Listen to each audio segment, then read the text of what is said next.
¿Me escuchan? ¿Sí? Sí, ¿Pueden se ver la escucha. diapositiva? Listo. Entonces, como les dije, en el transcurso de, bueno, mientras vayan ingresando los chicos, voy a ir dando algunos puntos generales sobre lo que vamos a ver hoy día, ¿sí? Como ven, son los genes del desarrollo. Ya hemos visto las bases moleculares de la herencia genética, o sea, qué es el ADN, cómo está conformado el ADN, el ARN, ¿no? Hemos visto que el ADN está conformado por ¿qué? Nucleótidos, y estos nucleótidos están formados por tres estructuras. Una base nitrogenada, un azúcar, que tiene que ser una pentosa, y el grupo fosfato, ¿verdad? Ya hemos visto toda la estructura del ADN. Pero ahora la pregunta es, si ya sabemos que lo que se hereda son los genes, si sabemos cómo está conformado estos genes, sabemos que tienen que ser activados o inhibidos, sabemos cómo se pueden heredar estos genes, ¿sí? Las distintas formas. Entonces, ¿qué queda? Lo que quedaría sería saber cuáles son estos medios que utilizan, estos medios que van a producirse, ¿no? Durante la formación o sea, la formación del cuerpito del feto, para que en un lugar se ubique la cabeza, en otro lugar se ubique el tórax, en otro el abdomen. O sea, ¿cómo es que se sabe, ah, ya, aquí tiene que ir los ojos, aquí tiene que ir los brazos, aquí tiene que ir las piernas? ¿No se han preguntado eso? ¿Cómo sabe el embrión cuando se empieza a formar? O sea, ¿cómo es que de una sola célula sabe aquí tiene que ser atrás, aquí es adelante, aquí es derecha, aquí es izquierda? Todo eso, ¿sí? Y para eso utilizamos los genes del desarrollo, ¿sí? Vamos a ver primero la introducción, vamos a ver proceso de diferenciación de células, luego la producción de los tejidos, ¿sí? Los tipos de señalización que hay. A ver, chicos, un ratito, ¿sí? Están tocando la puerta, disculpen, ahorita.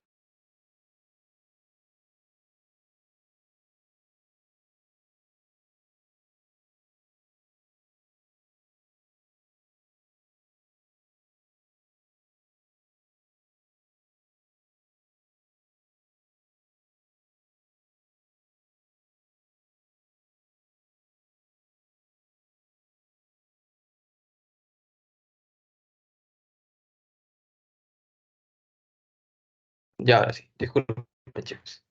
Eh, entonces, ya.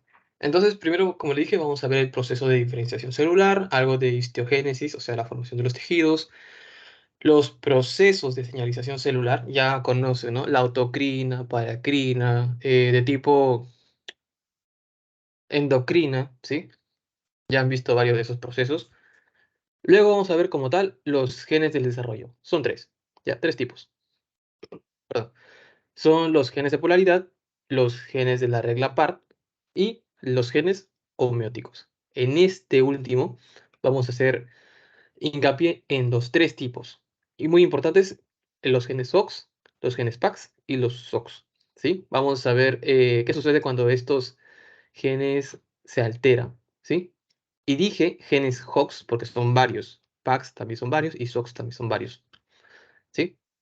Luego tenemos las vías de señalización. Y bueno, estas tres vías van a ser, bueno, estas vías son tres, ¿sí? Aquí vamos a hacer hincapié en la principal que es el Sonic Hedgehog, que como pueden leer dice gen maestro de la embriogénesis, ¿sí? Vamos a ver qué sucede a nivel del sistema nervioso y en las extremidades, ¿sí? Vamos a ver también qué sucede cuando estas están alteradas. Y por último vamos a ver los errores dismórficos, ¿sí? Vamos a ver que, o sea, en otras palabras, lo que ustedes conocen como todas las malformaciones, ya cómo se llaman cada uno. Pero en general, o sea, todo eso se le llama errores dismórficos, ¿sí? Porque malformaciones es otra cosa, ya vamos a ver eso también. ¿Se entiende? Entonces, comenzaríamos con la introducción, ¿no? Más que todo, división celular, histiogénesis y tipos de señalización. Entonces, la pregunta es, ¿cómo se expresan los genes? ¿Sí? O cómo se expresan los genes para determinar de que en nuestro cuerpo va a haber distintos tipos de célula.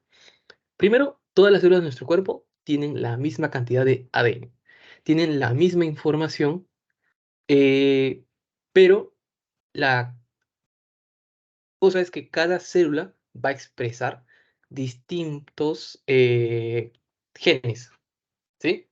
Cada célula expresa distintos genes. Por ejemplo, perdón, la semana pasada yo les hablaba de qué?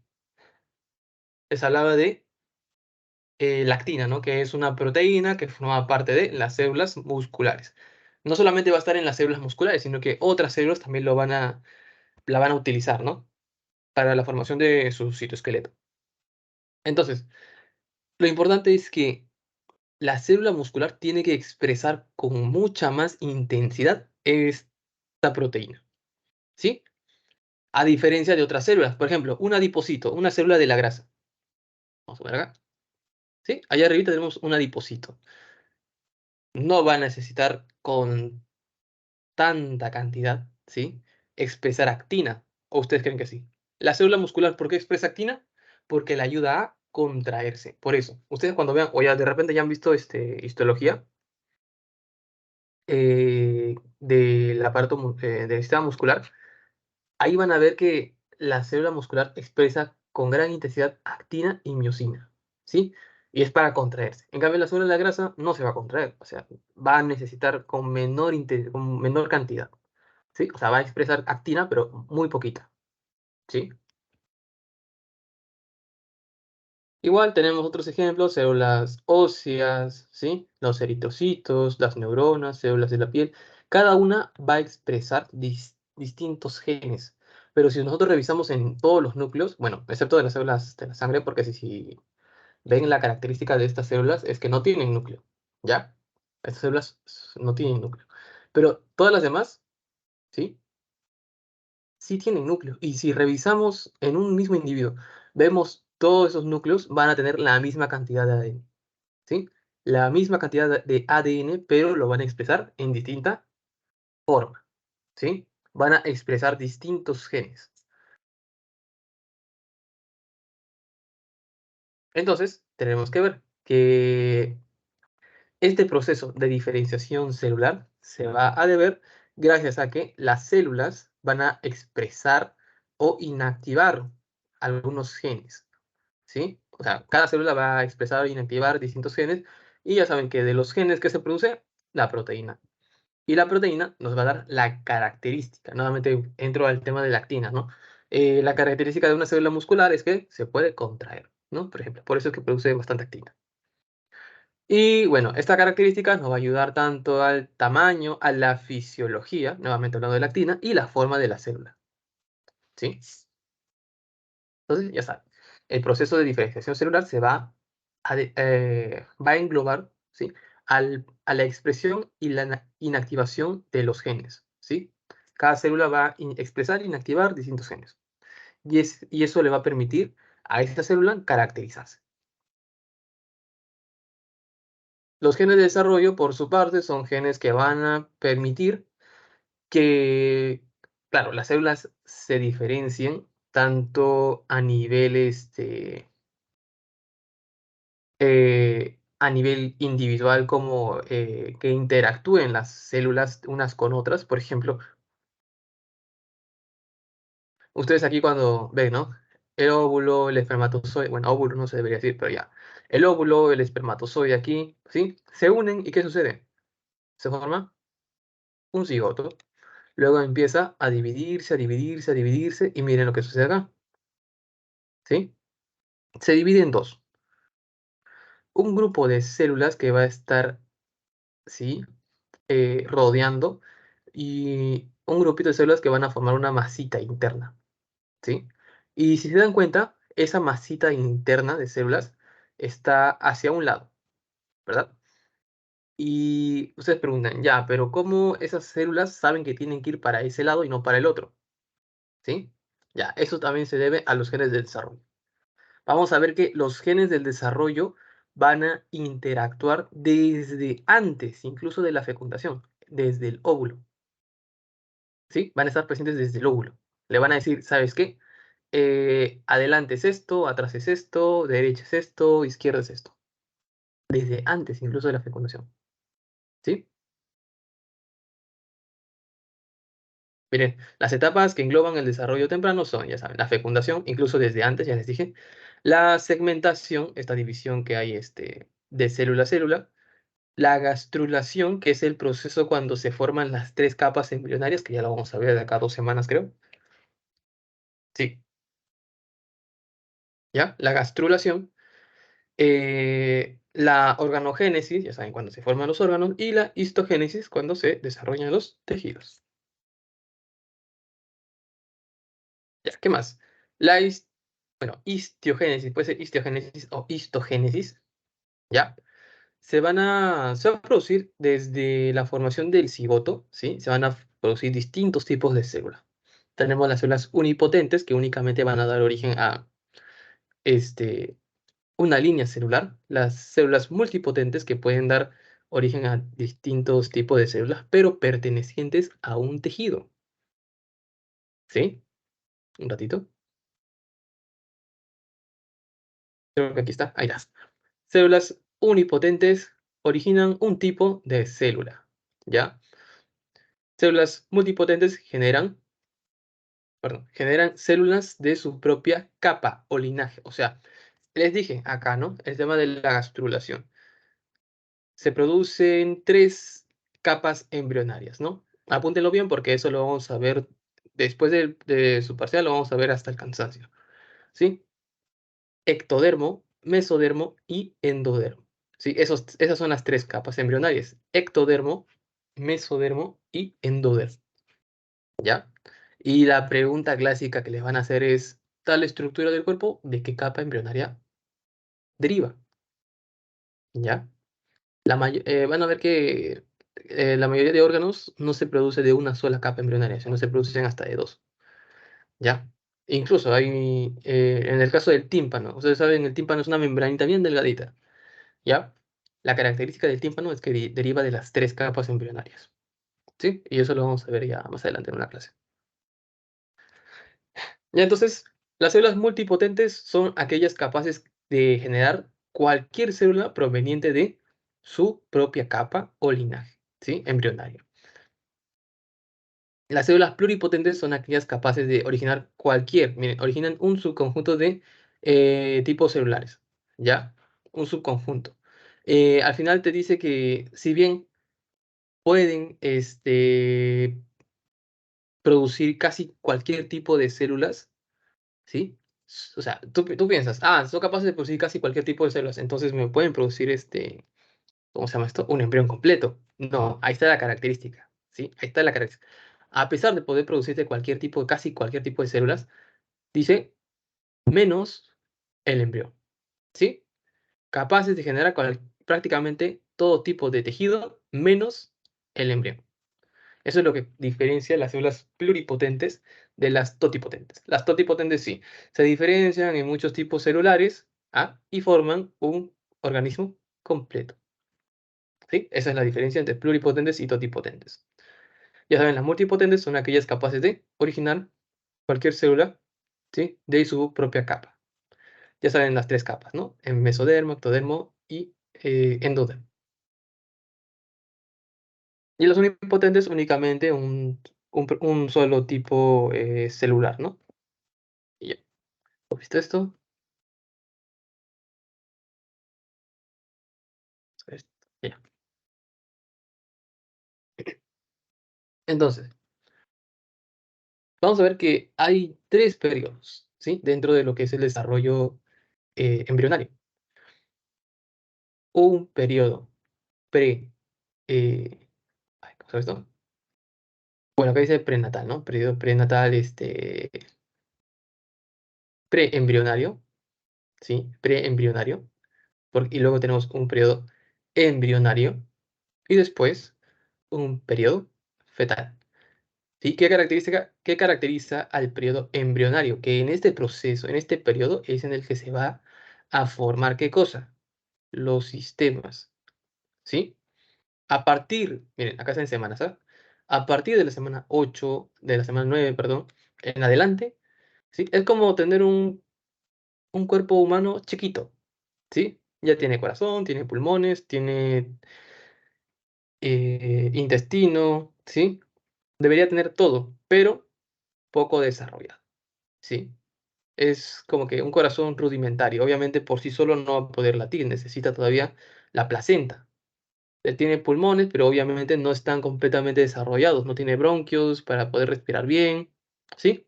Necesitan todavía desarrollarse. Tiene un cerebro, pero no, obviamente no va a poder mover mucho las extremidades, no va a poder, no tendrá reflejos, todavía reflejo de succión, no. O sea, todavía tiene que desarrollarse. Sí, eso es lo que caracteriza al periodo fetal, ¿sí? Ya está formado, pero falta desarrollo.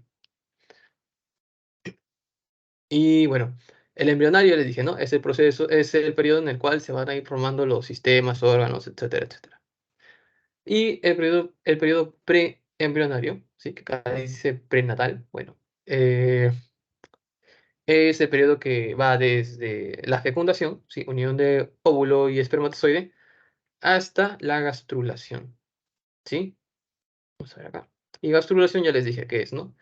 Es la división o la formación de 3 capas embrionarias. Aquí están. Aquí, para el lado donde ven azulito, ahí hay una capita. Para el lado donde ven verde, ahí hay otra capita. Y entre esa capita, entre esas 2 capitas, hay otra capita, ¿sí? Esa es la gastrulación. Incluso, algunos hablan de una cuarta capa, ¿ya? Pero eso lo vamos a ver ya más adelante. Y ya, tengan en cuenta, ¿sí? Para casi todo, bueno, ahorita que estoy pasando justo por neonatología, siempre los doctores repiten una y otra vez esto, y es que cuando ustedes, bueno, cuando en el bebito, ¿sí? Haya la acción de un agente teratógeno, ¿saben lo que es teratógeno? Una sustancia capaz de producir una anomalía en el feto, ¿sí? ¿Qué pasa si un teratógeno incide en el feto justo en este periodo? ¿Sí? En el periodo preembrionario. Por lo general, ¿sí? Esto termina en aborto, ¿sí? Por lo general, es el famoso todo o nada, o sea, o una sustancia, ¿no? O algo que la mamá ingiera durante este periodo porque no sabía que estaba embarazada, puede que no le haga nada, o puede que sí le genere, pues, un aborto, ¿sí? Luego, a nivel embrionario, se pueden producir las malformaciones, ¿sí? O sea, que algo se forme mal, porque les dije que acá se forma el corazón, los pulmones, todo, ¿no? Y después ya saliendo del periodo embrionario, lo que tenemos es un cuerpo humano chiquito. Y ya más que todo en el periodo fetal, lo que se pueden producir son las deformaciones, ¿sí? Más que todo en el último trimestre, últimos 2 trimestres, perdón, se pueden producir las deformaciones. ¿Qué son esas deformaciones? Son una alteración de lo que ya estaba formado. ¿Se entiende? Una malformación y una deformación no son lo mismo. Una malformación es como dice su nombre, una mala formación, un mal desarrollo, ¿sí? Pero una deformación es una alteración de lo que ya estaba formado. Sí, eso lo vamos a ver más adelante, pero igual se los voy adelantando. Entonces, ¿qué es lo que vamos a ver hoy día? Vamos a ver cómo es que interactúan los factores de transcripción, las moléculas señalizadoras, moléculas receptoras y las vías de señalización. Como les dije, a ver, vamos a ver, vamos a subrayar. Para que las células se diferencien, tienen que activarse e inhibirse ciertos genes. ¿Y cómo lo hago? Por estos 4 elementos: factores de transcripción, ¿sí? Las moléculas señalizadoras, que son los famosos, ¿cómo se llama? Ligandos, ¿sí? Recuerden que para que un receptor pueda activarse, tiene que unirse un ligando, ¿sí? ¿Recuerdan su clase de biología? Ya.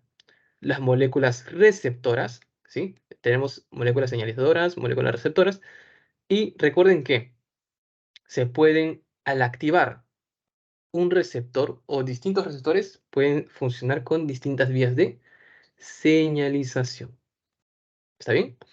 Lo que vamos a ver más que todo es esto, lo primero, ¿sí? O sea, factores de transcripción, las vías de señalización clave, que es el Sony Hedgehog. ah, la vía Notch, solo vamos a mencionarlo, ¿sí? Ahí creo que está suficiente la información. Lo que más importa ahorita es que aprendan lo que es la vía de Sony Hedgehog, que es la más importante, ¿sí? Que como les dije, pues es la vía más importante de este proceso embrionario. Un ratito. Sí,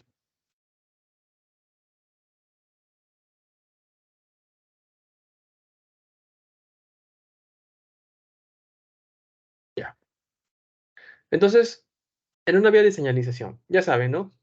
Que tenemos un ligando y tenemos un receptor. El ligando es el que se va a unir al receptor para activarlo, ¿verdad? Y aquí abajito podemos ver un ejemplo claro de esta interacción entre ligando y receptor. Tenemos que el ligando llega a la célula y en la célula puede tener un receptor en su superficie, puede tener un receptor dentro de su citoplasma, eso no importa, ¿ya? ¿Y el receptor qué va a hacer? Va a generar una señal de transcripción, una traducción de señal. ¿Recuerdan la cascada de señalización? Ya, eso. ¿Sí? Va a generar una cascada de señalización. Si ustedes ven aquí el factor de crecimiento de fibroblastos, que es este, el FGF, se une a un receptor que parece tirosincina, parece sí, tirosincina. Bueno, no soy tan experto en eso de receptores, pero si se dan cuenta, este receptor activa una proteína. Esa proteína activa otra, y esa activa otra, activa otra, activa otra, y esta, que es lo que hace es activar, en este caso, al RAS, que activa el RAF, luego activa el MEC y luego al ERK. ¿Sí? Y eso va a influir sobre dónde? Sobre una proteína, que en este caso dice TF, que va a hacer qué cosa? Incidir sobre el ADN. ¿Para qué? Para activar o inhibir genes. ¿Y recuerdan para qué me sirve activación e inhibición de genes? Para la diferenciación celular.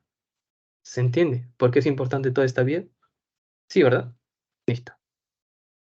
Entonces, ya vieron la importancia de la señalización, perdón, de la señalización celular en el proceso de desarrollo, ¿sí? Y diferenciación de tejidos. Entonces, ¿cuáles son las vías de señalización más importantes? Ya vimos, ¿no? Que en la señalización necesitamos ligandos y receptores. Entonces, ¿cuáles son las vías? Son estas acá. Vamos a ver, tenemos señalización, perdón, señalización autocrina, cuando una célula produce sus propios ligandos y estos ligandos se van a unir a los propios receptores de esa célula. Tenemos señalización paracrina, que una célula, ¿sí? Le va a mandar ligandos a una célula adyacente, o sea, que está al costadito. Tenemos señalización endocrina, que una célula que está lejos, ¿sí? De repente en la cabeza, manda, perdón, manda ligandos a través de la vía sanguínea hacia otras células, ¿sí? Y bueno, esas son algunas de las formas más conocidas de señalización. Tenemos la señalización, perdón, señalización, en este caso, paracrina, que si recuerdan bien es esta, ¿sí? Una célula que está al costado, ¿no? Tenemos también algunas para que puedan revisar esto, ¿sí? Ahí se los dejo porque sí, es un temita un poco más teórico. Sí, esto no es ahorita tema de relevancia. Lo que quiero que aprendan son estos, los genes de desarrollo. Son los más importantes. ¿Sí? Entonces, como les dije, hay genes que nos van a permitir, ¿qué cosa? Uno, diferenciar adelante, atrás, ¿sí? Arriba, abajo. Hay otros genes que nos van a permitir posicionar en un lugar la cabeza, en otro el tórax, en otro el abdomen, y decir, ahí acaba la pelvis, ¿no? Hay otros genes que nos permiten desarrollar las estructuras en cada uno de estos segmentos. Entonces, yo les he hablado hasta ahorita de genes de polaridad, me dicen dónde está arriba, dónde está abajo, adelante, atrás. Genes de segmentación que van a dividir, ¿sí? al embrión en distintos segmentos, una región cefálica, una región toracoabdominal, otra pélvica, así, ¿sí? Y los genes homeóticos, que son los que me van a permitir el desarrollo de distintas estructuras, dependiendo del segmento en donde nos encontremos, ¿sí? Y bueno, algunas características relevantes de cada uno, pues ahí está, ¿no? De repente de los genes de polaridad, la más importante es que son expresados desde la ovogénesis, o sea, desde antes de la fecundación, ¿sí? Ovogénesis, ¿qué es? Desarrollo del óvulo, ¿sí? Perdón. Eh, sí, está bien. Ovogénesis es el desarrollo del óvulo. En el caso de la segmentación, ya les he dicho, ¿no? Se expresan después de la fecundación y los semióticos son los que van a controlar la identidad de cada segmento. O sea, la forma, o sea, ¿a qué me refiero con la identidad? Me refiero a las características que va a tener cada segmento. Ya, yo sé que ese es el segmento cefálico, o sea, el de la cabeza. Y entonces, ¿qué debe ir en la cabeza? Ah, ya, los genes somióticos te dicen, en la cabeza tiene que ir los ojos, tiene que ir la nariz, tiene que ir el cerebro, así. ¿Sí? Básicamente esos son los genes somióticos. ¿Ya? Entonces, los genes de polaridad, como les dije, se expresan desde antes de la fecundación, desde la ovogénesis. ¿Ya? ¿Y qué es lo que sucede? Cuando se va produciendo el óvulo, ¿sí? Miren lo que hay acá. Esto vendría a ser ya casi el óvulo. Bueno, acá dice cigoto, ya se pasaron todavía. Y al costadito que hay un cuerpo polar. ¿Esa palabrita les recuerda algo? Polar, polaridad, ¿sí? ¿Qué son los polos? ¿Sí? Los que le dan eje, ¿verdad? En este caso, los polos de la Tierra son los que le dan un eje, ¿no? Polo sur, polo norte, ¿verdad? Este cuerpo polar es una célula, ¿ya? Que se desprendió del ovocito, o sea, antes de que sea óvulo, era ovocito, ¿ya? O sea, el ovocito, para desarrollarse hasta óvulo, tiene que desprenderse, ¿ya? De un cuerpo polar.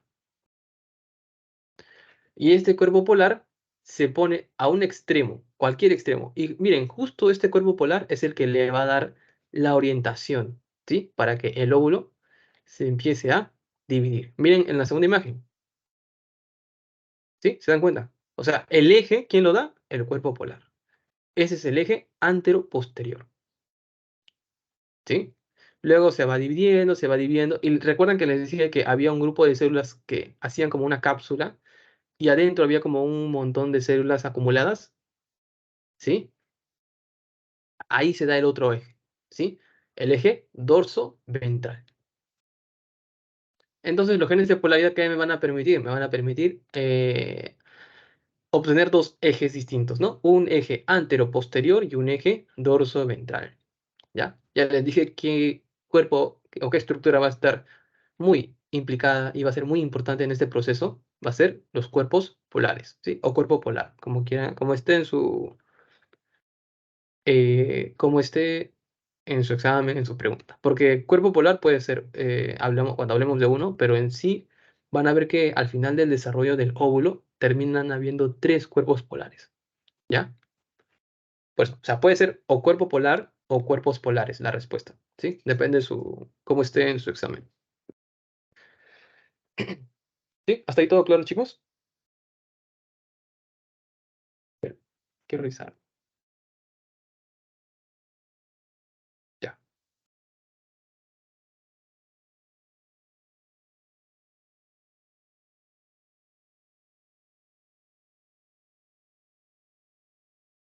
Y ya, miren, como les dije, más o menos esto es lo que ayuda los genes de polaridad, ¿no? A definir lo que son los futuros ejes cefalocaudal, transversal, dorsoventral. Bueno, esos son los ejes anatómicos, ¿no?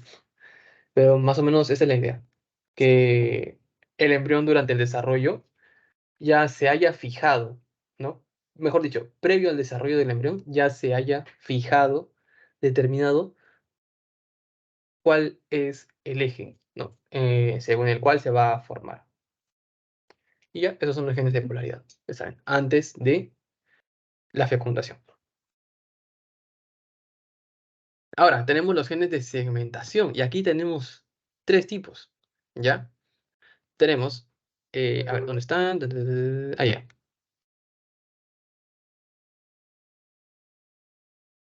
Aquí. No, perdón. Vamos a ver aquí, pero en azul. Ya, tenemos los genes de la regla par, perdón, los genes GAP, los genes de la regla par y los genes de polaridad de segmentación o polaridad de segmento.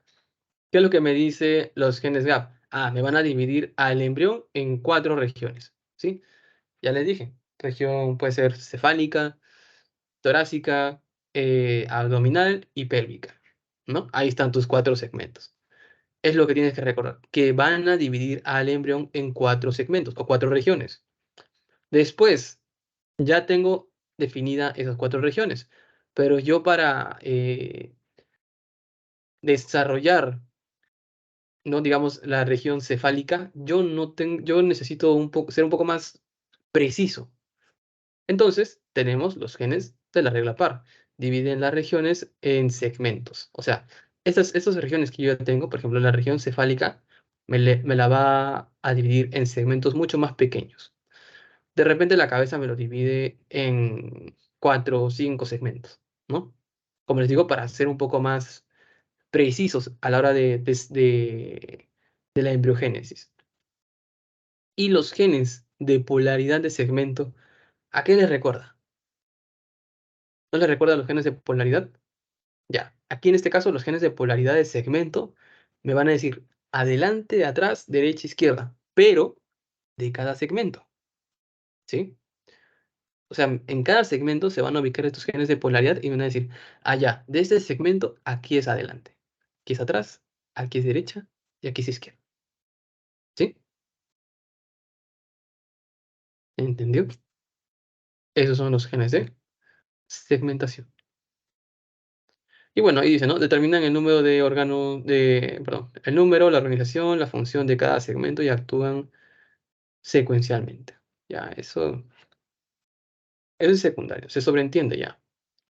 Lo importante es que recuerden estos tres, ¿sí? Los genes GAP, que son los que me van a dividir al embrión en 4 segmentos. Los genes de la regla par, que son los que me van a dividir esos segmentos.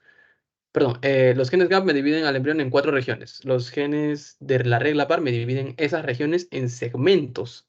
O sea, como que en fragmentos más chiquititos. Y los genes de polaridad de segmento me van a decir que cada uno de esos segmentos tiene un adelante, un atrás, una derecha y una izquierda, ¿sí? Listo.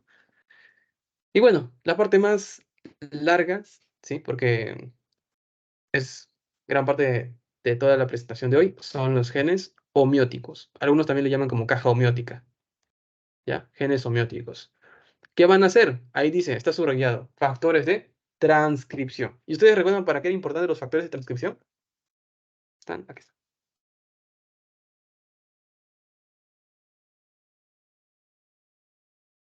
¿Cuál es la finalidad de esto? Miren, ¿cuál es la finalidad de que el ligando se una al receptor? Activarlo, ¿verdad?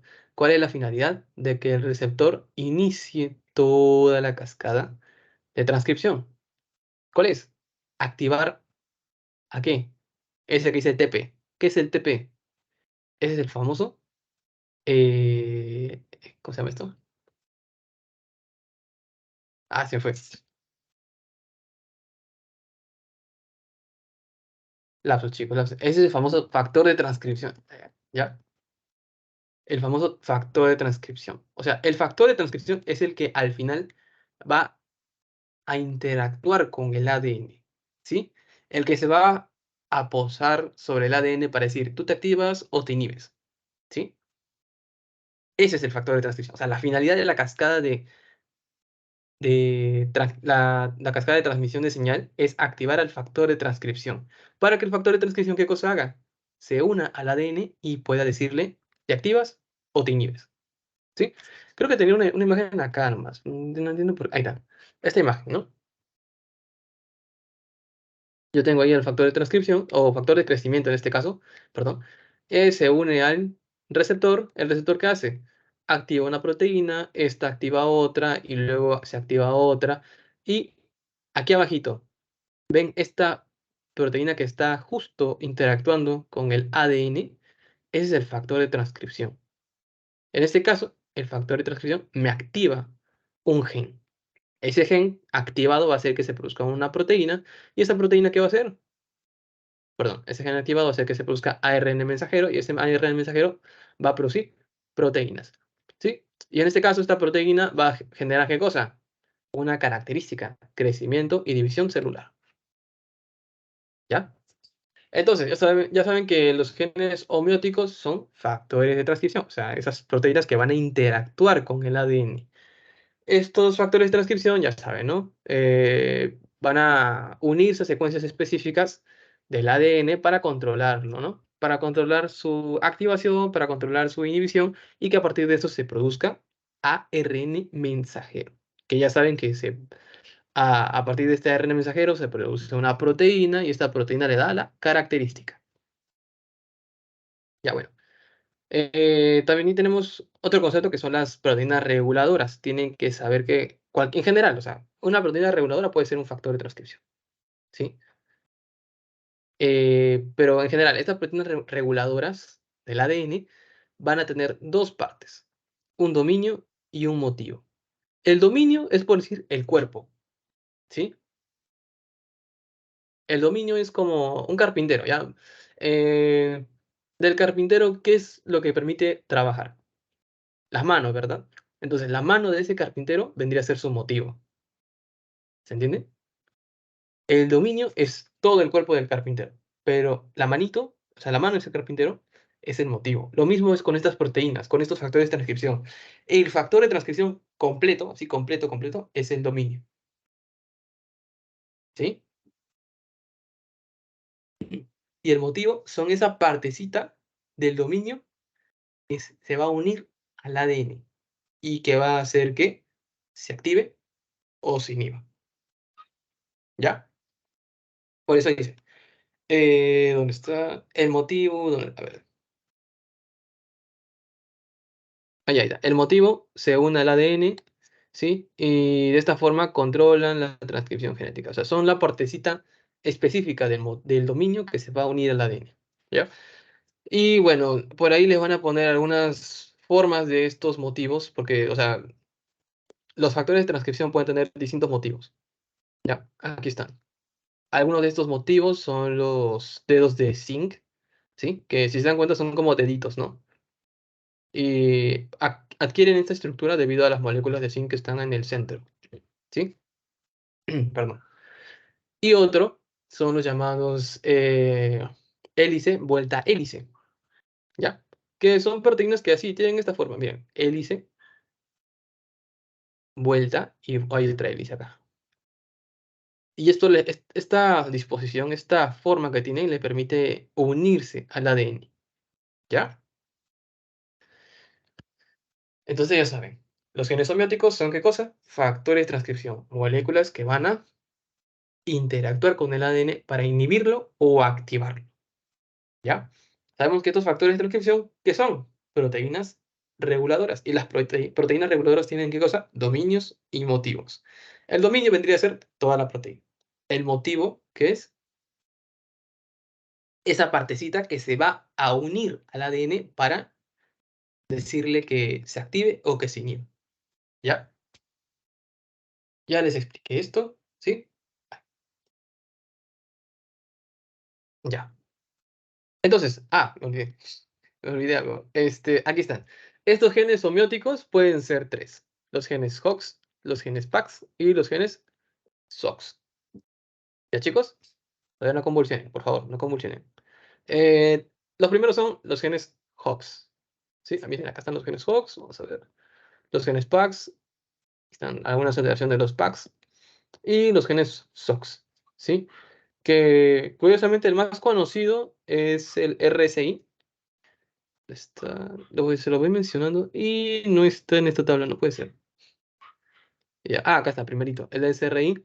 Pero la alteración más conocida no es en el gen SRI, sino es en el SOX9, ¿ya? Pero eso ya vamos a ver en un ratito. Entonces, los genes SOX, perdón, los genes HOX, ¿qué son? son el primer tipo de genes homeóticos que se descubrieron. Curiosamente se descubrieron no en humanos, sino en una mosca, en la famosa mosca de la fruta, ¿ya? Se dieron cuenta que en un experimento, ¿sí? Una mosca desarrolló antenas, no en, perdón, desarrolló patas, pero no en donde deberían, ¿no? Deberían salir de el tórax, de repente del abdomen, ¿no? En el caso de las moscas, no sé, no recuerdo cómo se llaman sus partes, pero esta mosca desarrolló patas en la cabeza, ¿sí? O sea, donde deberían ir las antenas, ahí las desarrolló. Entonces se dieron cuenta, entonces debe haber una alteración en esta mosca. Pero, o sea, ¿cómo con una alteración puede hacer que las patas, en vez de que salgan en el tórax, salgan en la cabeza? Se dieron cuenta de que hay una serie de genes que van a, eh, ¿cómo se dice esto? Mantener, ¿sí? La naturaleza de cada segmento, ¿sí? La naturaleza, o sea, las características de cada segmento. Que si es que una de estos genes está alterado, un órgano o una estructura que le pertenece a otro segmento podría desarrollarse en otro, como en este caso las patitas de la mosca que se desarrollaron ¿en dónde? En la cabeza, ¿sí? En vez de que se desarrollen las antenas, ¿sí? Se me olvidó cómo se le llama eso, pero ya lo vamos a ver ahorita, ¿ya? Entonces, esos son los genes Hox, que como dije, se desarrollaron primero en la mosca de la fruta, ¿sí? Ahí podemos ver algunas de las características, se van a desarrollar tanto en ectodermo, recuerdan las capas embrionarias, yo les dije que eran tres, ectodermo, en el centro mesodermo y último, endodermo. Y les dije, hay una cuarta, que es el neuroectodermo, ¿sí? Sí, pues viendo el nombre, el neuroectodermo es un derivado del ectodermo, ¿ya? Ya esto lo van a entender más adelante, cuando veamos segunda y tercera semana del desarrollo, ahí vamos a ver, ¿sí? Ahí va a cobrar un poco más de sentido todo esto de lo que les estoy hablando. Entonces, vamos a ver que estos genes Hox van a estar implicados, muy, muy, muy implicados en lo que es el desarrollo del neuroectodermo. Y todo el neuroectodermo que va a desarrollar. ¿Eso le suena algo? Sistema nervioso, ¿sí? Entonces, los genes Hox son importantes para el desarrollo del sistema nervioso. No solamente eso, mira, si nosotros vemos los clusters, o sea, los grupos, tenemos clúster A, clúster B, clúster D, clúster C, clúster D. ¿Sí? Al final, un total de 39 genes. Pero si nosotros revisamos cada uno de los clústeres, ¿sí? Nos vamos a encontrar con distintos tipos de genes y cuando veamos las funciones vamos a ver que si bien la mayoría está en el sistema, van a permitir el desarrollo del sistema nervioso central, pues no solamente no solamente van a centrarse a desarrollar el sistema nervioso, ¿sí? O sea, si ven las características, la mayoría sí. Vamos a ver.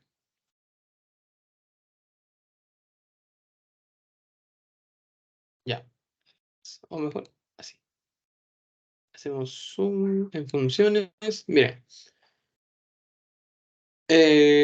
Funciones. Separación y migración de la cresta neural. Eso tiene que ver con el sistema nervioso. Pero luego vienen glándulas paratiroides.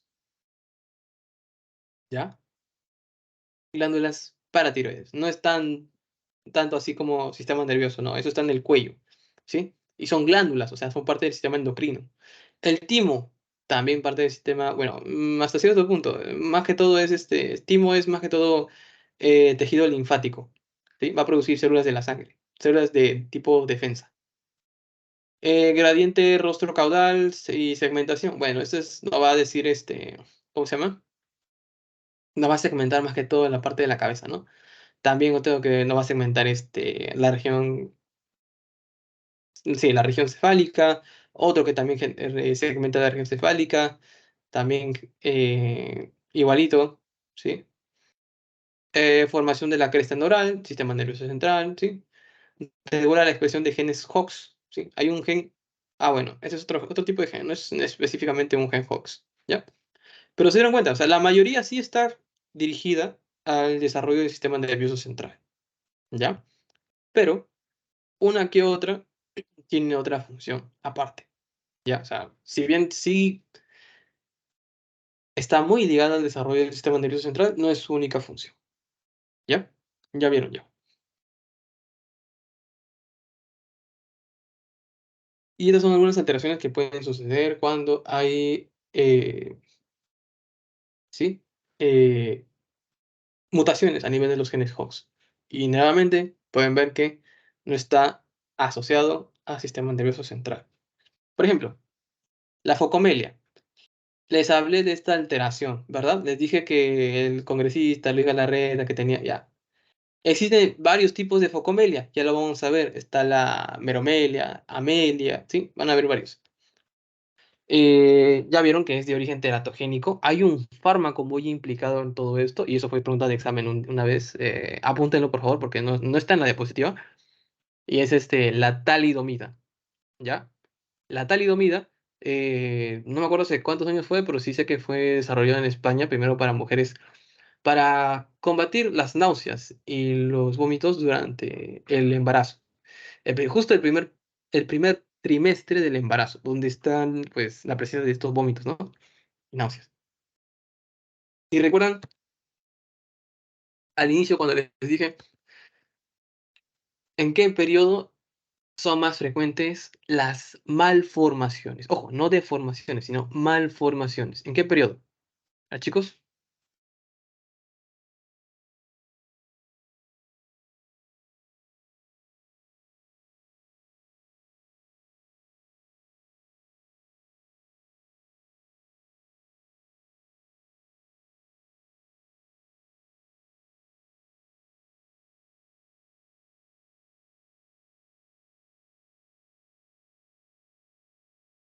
Recuerdan que hay dos términos importantes, ¿no? Unos que son las malformaciones y otras que son las deformaciones. Las malformaciones se suelen dar en el primer trimestre, ¿sí? Cuando se va formando recién el feto. En el periodo, justo en el periodo, perdón, embrionario, cuando se va formando el embrión. Pero ya más adelante, cuando pues tengo manitos, tengo piernitas, tengo un corazón, ¿no? Todo eso, cuando hay una alteración de eso, que ya está formado bien, ¿sí? Cuando hay una alteración de lo que ya está formado bien, ahí se le llama deformación, ¿sí? Como dice su nombre, se deforma. Es distinto decir que se malforma a decir que se deforma, ¿ya?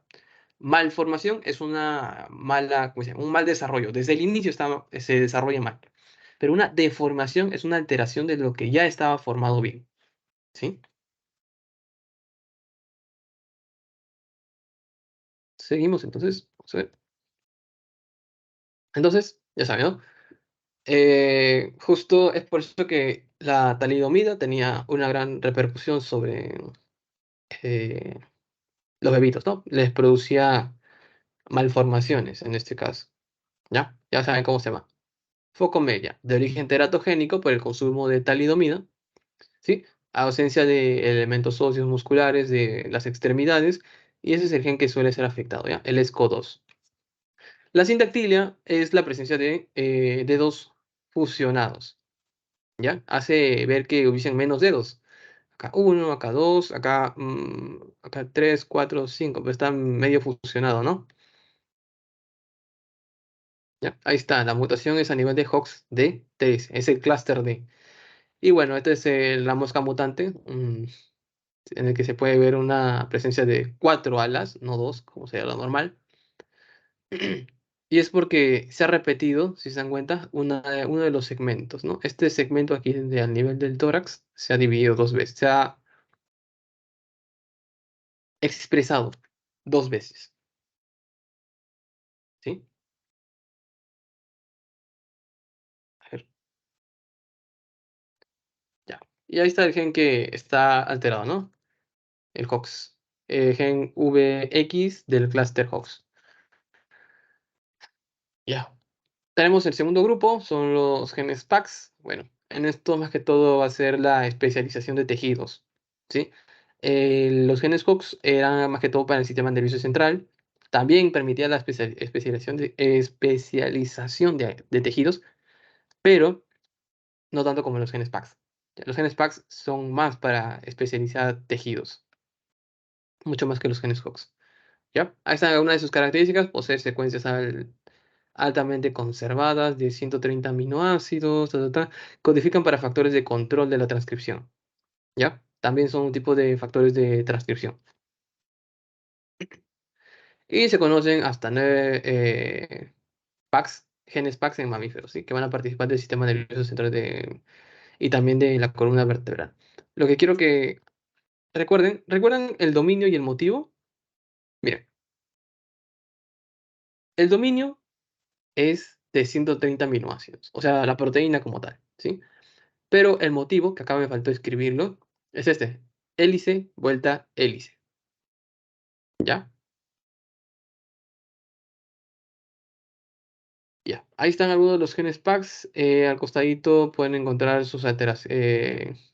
¿Qué es lo que sucede en mutaciones en ratas y en humanos? ¿Sí? Y la mutación más importante va a ser a nivel del ojo. ¿Sí? La mayoría, si se van a dar cuenta de lo que vamos a hablar ahorita, va a alterar el ojo. Ya. ¿Qué pasa en el síndrome de Waardenburg? El síndrome de Waardenburg ya hemos hablado anteriormente, ¿sí? ¿Recuerdan esto de la heterogeneidad genética? Que distintos genes pueden producir un mismo, eh, distintos genes pueden producir un mismo síndrome o un mismo patrón, ¿ya? Aquí no está la tablita que les puse en la diapositiva de heterogeneidad genética, pero sí, perdón, pero sí aquí este cuadrito, ¿no? Que les puse. Gen produce un defecto, otro gen puede producir el mismo defecto, este gen puede producir este mismo defecto y este otro gen un mismo defecto, ¿sí? Las características del síndrome de Waardenburg, ya saben, ¿no? Sordera hereditaria, piebaldismo, que es el mechón de cabello, este mechón de pelo blanco. A nivel del ojo, ¿qué va a producir? Despigmentación irregular del iris, ¿sí? ¿Pueden verlo? Hay manchitas aquí como que están justo a nivel del iris, ¿ya? La coloración de la piel también va a ser muy, muy escasa. Va a haber un problema, en general va a haber un problema en los melanocitos, ¿ya? Hay separación entre los ojos, lo que les dije que se llamaba distopia cantarum. Ahí está, ¿no? Una mayor de distancia entre los ojitos. Y pues pueden sufrir de megacolon congénito, ¿no? O sea, es una alteración a nivel de los intestinos, a nivel del colon principalmente. ¿Ya? Como les dije, el principal factor aquí va a ser una anomalía en los melanocitos, lo que le va a producir, por ejemplo, la coloración clara, ¿sí? Y el mechón de cabello blanco, ¿sí? Perdón. Y también pues va a haber una mala formación de las células del oído interno, lo que va a producir hipoacusia o sordera congénita, ¿ya? Hipoacusia es escuchar poco, ¿sí? O sea, personas que no pueden escuchar mucho, o sea, poquito nomás escuchar. Y esto de la sordera congénita ya es de por sí ya no escuchar nada, ¿sí? Hipoacusia es escuchar un poquito. Sordera ya se refiere a no escuchar nada. ¿Ya? Ahí está el cromosoma donde se encuentra la alteración. En el cromosoma 2 va a ser de tipo autosómico dominante y penetrancia reducida, o sea que no va a afectar a todos, ¿sí? Ya saben, la alteración del PAX3 puede producirme síndrome de Waardenburg. ¿Saben?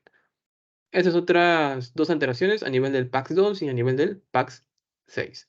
A nivel del PAX2 me puede producir estas alteraciones a nivel del ojo, pero ya profundo, ¿no? Que es el coloboma del nervio óptico, que va a ser un edema ahí que van a ver ustedes, ¿sí? Hay casi una destrucción de toda esta parte donde debería estar. En este centro debería estar el nervio óptico. ¿Se dan cuenta que hay un como que edema, hay una inflamación aquí, un hinchazón? Esto de aquí vendría a ser lo normal, ¿sí? Y vamos a ver acá. De este lado, en el pack 6 me va a producir aniridia, que es la no formación del iris, ¿sí? La catarata congénita y también la anomalía de Peters. Ya, un ratito. Ya, miren.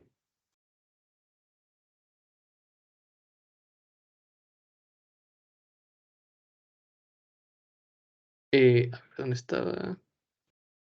Ya. Este de aquí, ¿ven? como si el huequito fuese, este de aquí, el huequito, la niña del ojo fuese más grande.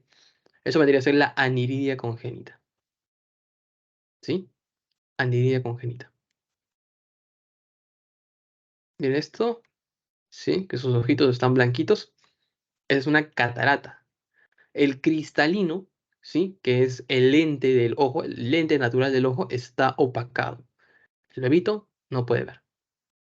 Y esta es la anomalía de Peters, ¿ya? La presencia de vasos sanguíneos que llegan hasta el iris. ¿Pueden ver? Llega hasta tapar el iris.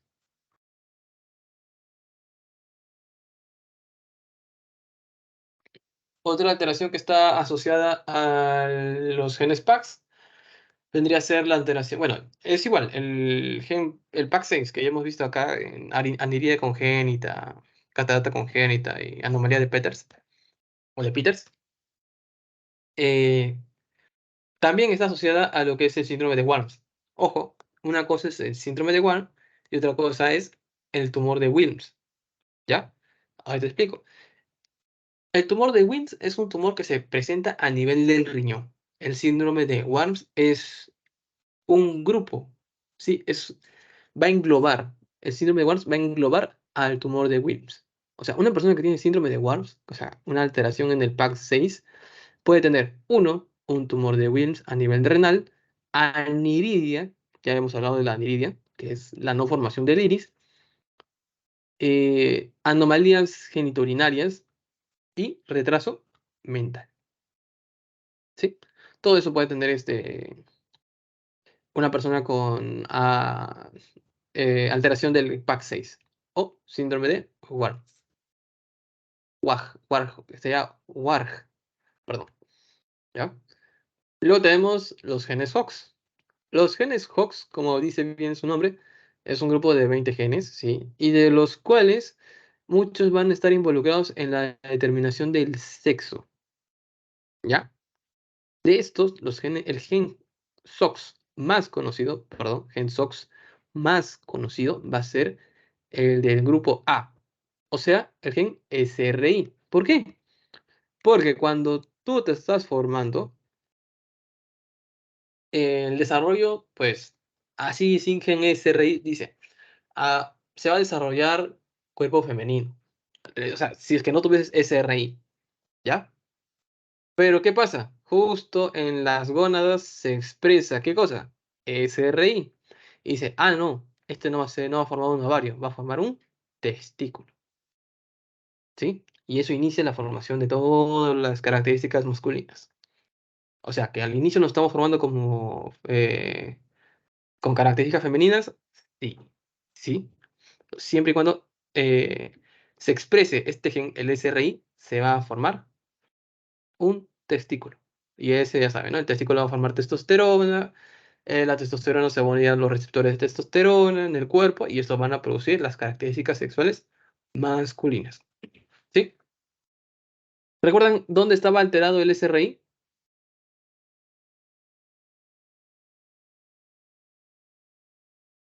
Te lo mencioné varias veces, ¿ah? Les puse la imagen varias veces de este síndrome. Y se los digo porque nuevamente se lo van a preguntar en su examen. En el parcial lo pueden preguntar.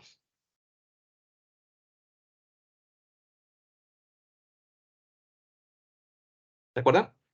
¿Cómo se llama el síndrome? Genéticamente hombre, pero fenotípicamente mujer. Feminización Síndrome de... testicular. Exacto, feminización testicular o síndrome de Morris. ¿Ya? Feminización testicular o síndrome de Morris. Cualquiera de los dos es válido. Incluso tiene otro nombre. Les dije, se me olvidó, resistencia a los andrógenos. ¿Sí? Síndrome de resistencia a los andrógenos. A ver, chicos, un rato.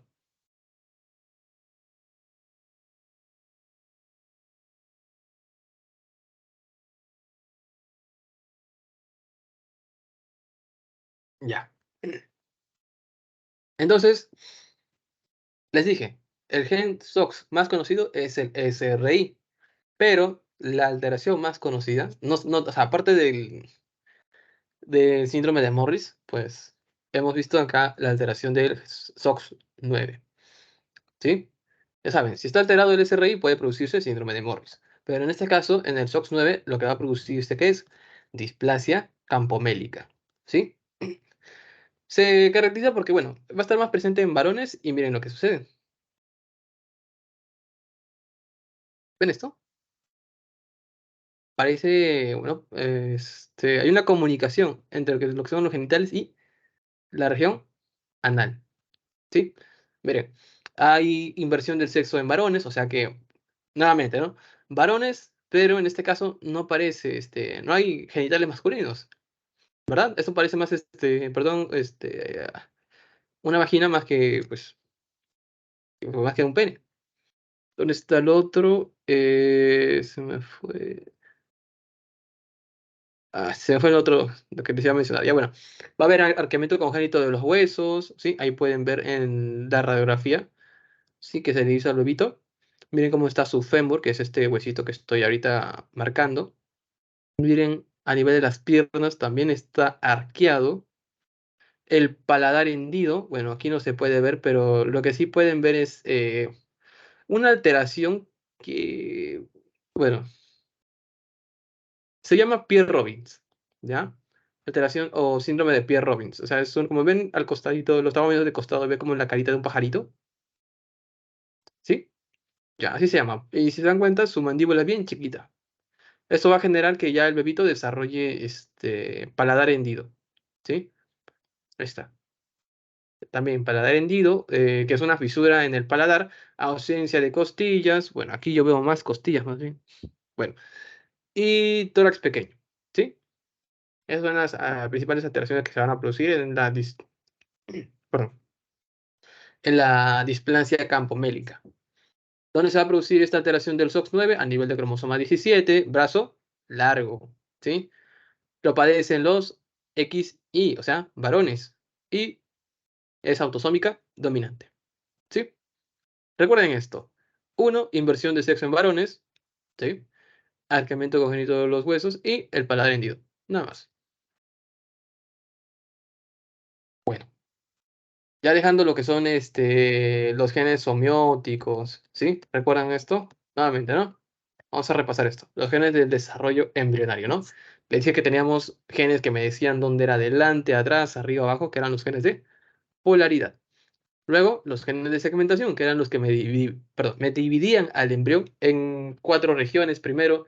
Luego, estas 4 regiones los dividían en segmentos más pequeños. Y luego, cada segmento me decían, ya, aquí es adelante, aquí es atrás, aquí es derecha, aquí es izquierda. ¿Sí? Después, tenemos los genes homeóticos, que como dice, controlan la identidad de cada segmento. O sea, que van a darle la característica a cada segmento. ¿Sí? De repente estamos hablando del segmento justo por donde pasan los ojos. Entonces, los genes homeóticos en este segmento me van a permitir desarrollar el ojo, desarrollar la retina, ¿no? El iris, todo eso. Todo lo que hemos visto hasta ahorita. ¿Ya? Es todo lo que hemos visto. ¿Sí? Y dentro de los genes homeóticos, ya recuerden, ¿no? Tenemos los genes Hox, que son los que desarrollan el sistema nervioso central en su mayoría. Ahí están las alteraciones de los genes Hox. Los genes PAX, que ya les dije, son los que permiten el desarrollo de los tejidos. Ahí está, diferenciación de tejidos. Tenemos el PAX3, ante la alteración del PAX3, que va a producir síndrome de Waardenburg. Alteración del PAX2, que me produce coloma de nervio óptico. El PAX6, que es el que me produce, ¿cómo se llama esto? La ausencia del iris. Aniridia congénita. ¿Ya? Me produce la aniridia congénita y también la catarata congénita. Y esto de acá, recuerden, ¿no? La presencia de vasos sanguíneos a nivel del iris es la anomalía de Peters.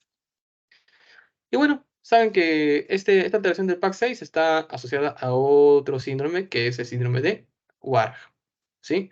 Síndrome de Warg, ¿qué significa? W de Wilms, tumor de Wilms, la A de aniridia, la G de genital o genitourinaria y la R de retraso mental.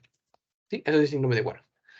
Y los genes Hox que saben que están asociados ¿a qué? Al desarrollo y diferenciación sexual. El más conocido, el gen Hox más conocido es el SRI. ya saben, si está alterado el gen SRI, ¿qué me va a producir? Síndrome de feminización testicular. Y el otro es el SOX9, que me va a producir perdón, displasia campomélica, que me produce inversión del sexo en varones, ¿sí? ¿Se dan cuenta? El alargamiento congénito de los huesos largos y también, ¿qué cosa? El paladar hendido, ¿sí? Les hago este resumen porque, pues, esta clase, bueno, esta asesoría es un poco más corta y, bueno, si se dan cuenta ya vamos más de la mitad, ¿sí? Para que puedan recordar con más facilidad. Ah, chicos, creo que tienen una pregunta por ahí. Disculpen que no estoy leyendo. Dice, entonces las alteraciones, malformaciones que dan en el primer trimestre son deformaciones. Sí, en el primer trimestre se llaman malformaciones. Y los últimos dos, que son el segundo y tercer trimestre, son deformaciones. ¿Sí? Así tal cual. ¿Ya? En el primer trimestre, por lo general, cuando algo se desarrolla mal, se le llama malformación. Y en el segundo y tercer trimestre, cuando algo se desarrolla mal, se le llama deformación. ¿Ya? Eso lo vamos a ver un poquito más adelante. Como les dije, lo vamos a ver al final. Chicos, mejor voy a tener aquí prendido para poder ver sus preguntas en el chat a tiempo real, ¿ya? Me había olvidado de eso, de verdad, me había dicho. Y ahora sí, ya estoy viendo el chat, así que normal pueden escribir. Ya, cualquier duda que tengan.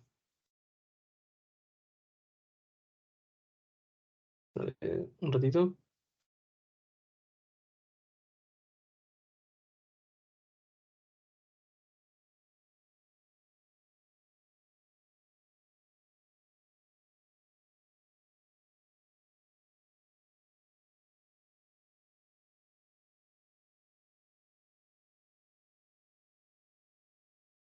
Un ratito, chicos.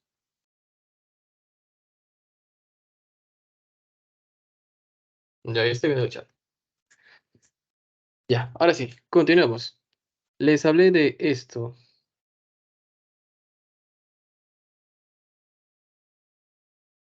¿Cómo podemos diferenciar la feminización testicular de la displasia campomélica? La feminización testicular, si se dan cuenta, perdón, les dije, pacientes, mujeres que, o sea, pueden vivir largo tiempo sin saber que tienen feminización testicular, ¿sí?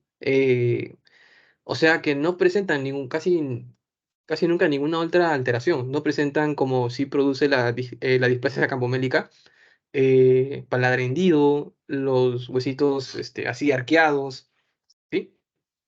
La displasia campomélica me da otra sintomatología, algo que me llama la atención, ¿no?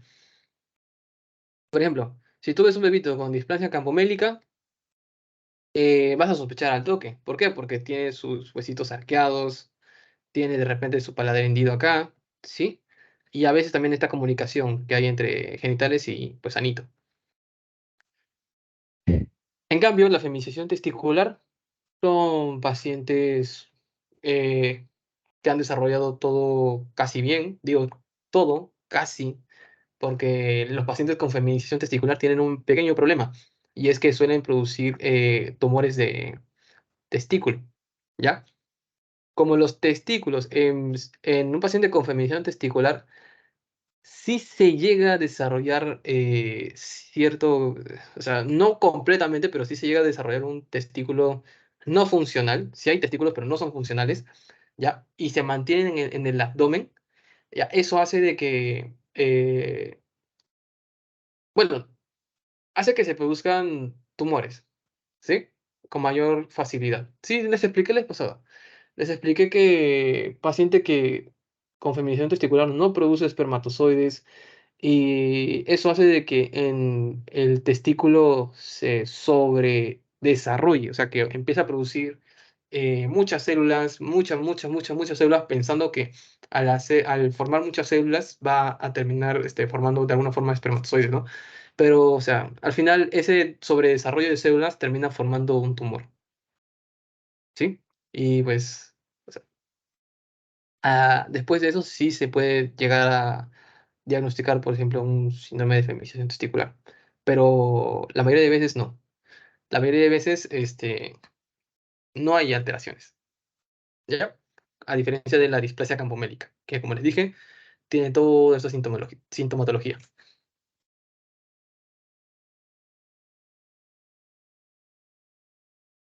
Ya.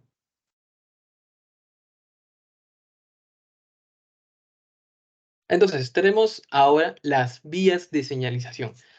Yo les dije, ¿dónde está? ¿Dónde está? ¿Dónde está? ¿Dónde está? Aquí, ¿sí? La transmisión de señal, ¿sí? ¿Comprende qué cosa? Factores de transcripción, ¿sí? Una molécula que interactúe directamente con el ADN. Número dos, moléculas señalizadoras. Una molécula que venga de afuera y llegue hacia una célula. Y esa molécula tiene que interactuar ¿con qué? Con un receptor, que es el número 3. Y luego, ¿cómo se llama lo que se va a activar dentro de la célula? La vía de señalización. ¿Ya? Ya creo, no, me pasé. Aquí, esto de acá. ¿Sí? Toda esta cascada de aquí es la vía de señalización. Todo esto. ¿Ya? Y de esas vías tenemos tres. Y de esas tres, solo una es la más relevante. ¿Ya? Espérense, aquí está. Tenemos entonces estas tres. Número uno, gen maestro de la embriogénesis vendría a ser la vía de señalización Sony Hedgehog. ¿Ya? Está, aquí está. SHH significa Sony Hedgehog. Luego tenemos los genes de células planares, es el PSP, y la vía Notch. ¿Ya? Ahí voy a dejar para que lean esto. Lo importante, lo que me interesa es esto. ¿Ya? Entonces, genes maestros de embriogénesis, Sony Hedgehog. ¿Qué sucede? El Sony Hedgehog es un gen que se va a expresar. Miren, en algunas células va a tener una alta concentración y en otros muy bajito. ¿Sí? Esta gradiente es lo que va a permitir que algunas células hagan esto. Miren, a mayor gradiente, ¿sí? ¿Qué sucede con las células? ¿Se dan cuenta? Hay una diferenciación. Pero a menor gradiente se mantiene, ¿no? Creo que es algo obvio. Pero el Sony Hedgehog actúa de distintas formas. Puede producir un aumento de la proliferación, como pueden ver acá, una migración de células, ¿sí? Estas células de aquí pueden como que hundirse. Luego vamos a ver este proceso, porque este proceso es muy importante. Este hundimiento se llama invaginación, ¿ya? La apoptosis, o sea, ya saben qué es apoptosis, ¿no? Muerte celular programada. Este grupo de células de rojo tienen que morir. Se murieron.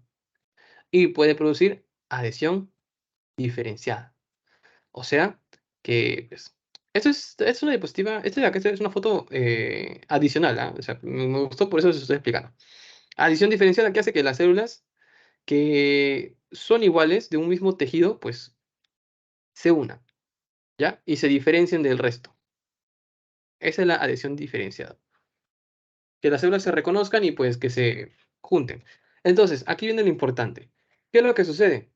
Que el Sonic Hedgehog va a tener implicancias sobre casi cualquier tejido. ¿Sí? Esta tabla sí está en su clase. Sistema nervioso, sistema musculoesquelético, perdón, gastrointestinal, faneras y tegumento. Ojo, tegumento es piel. Faneras son los anexos, ¿ya? O sea, uñas, pelo, eso. ¿Ya? Cabeza, cuello nuevo, sistema gastrointestinal, sistema respiratorio, órganos de los sentidos y genitourinario. ¿Sí? Casi cualquier tejido.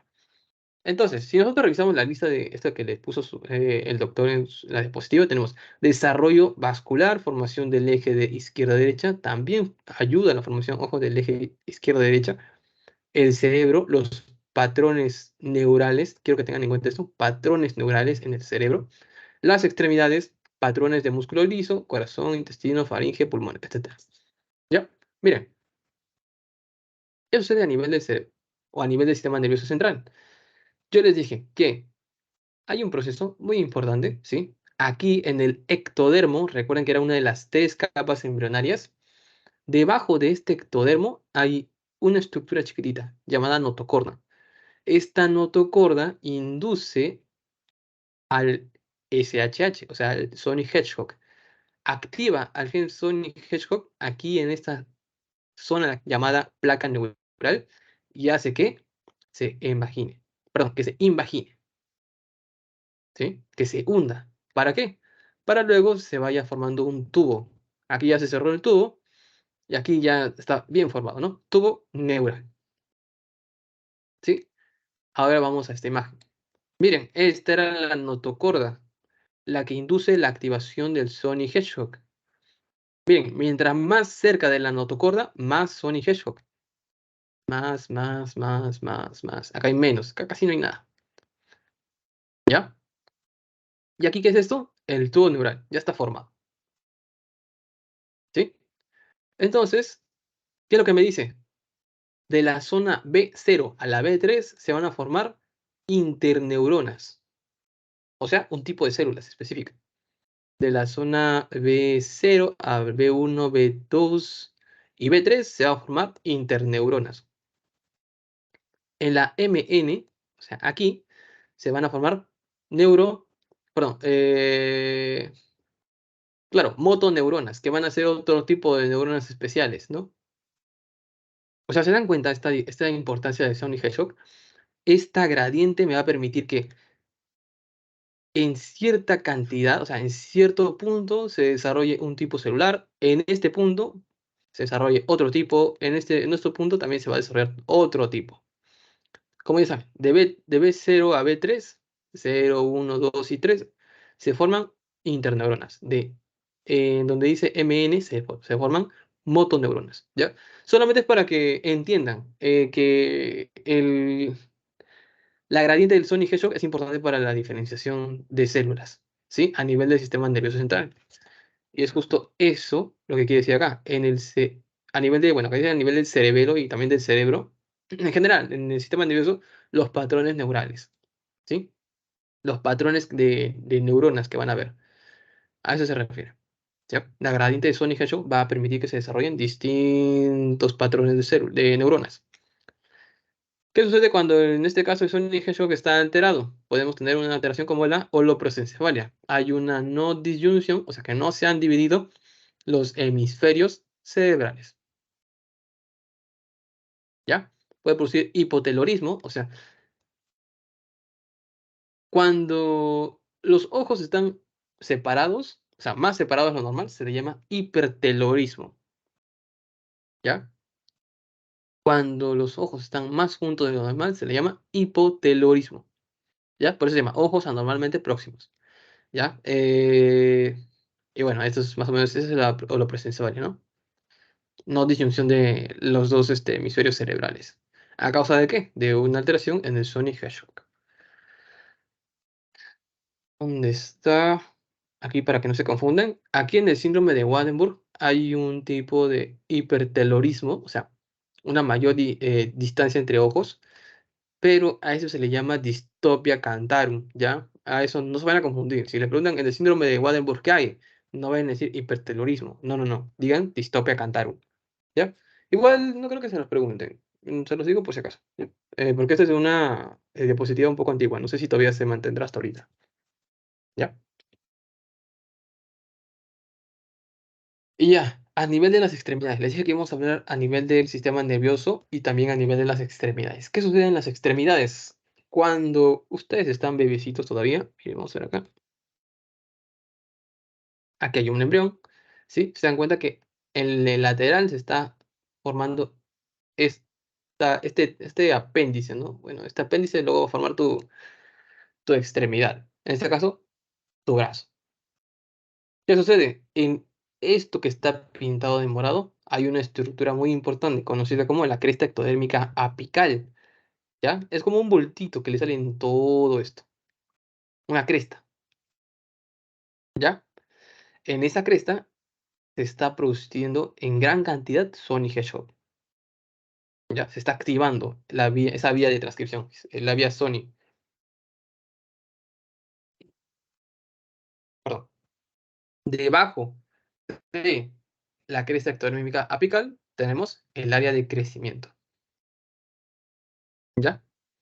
Un área que está proliferando, proliferando, proliferando, ¿gracias a qué? A la vía Sony Hedgehog, ¿ya? ¿Qué pasa si hay alguna alteración en la vía Sony Hedgehog?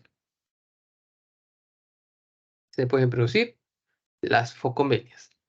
Amelia, cuando falta todo el hueso, todo, o sea, eh, ¿cómo se? Ah, ya. Cuando falta tanto la parte proximal como la distal del miembro, ¿sí? En este caso, miembro superior. Falta húmero, perdón, sí, está bien, húmero, radio, cúbito y también los huesos de la mano, amelia, ¿sí? O focomelia total. Hemimelia cuando falta la mitad, o sea, los huesos del antebrazo y de la mano.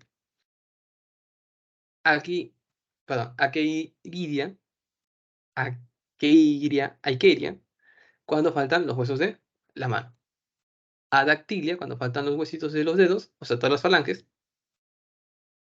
Y la ectrodactilia, cuando falta un hueso, o bueno, un hueso de un dedo. ¿Ya? En este caso faltarían algunos huesos de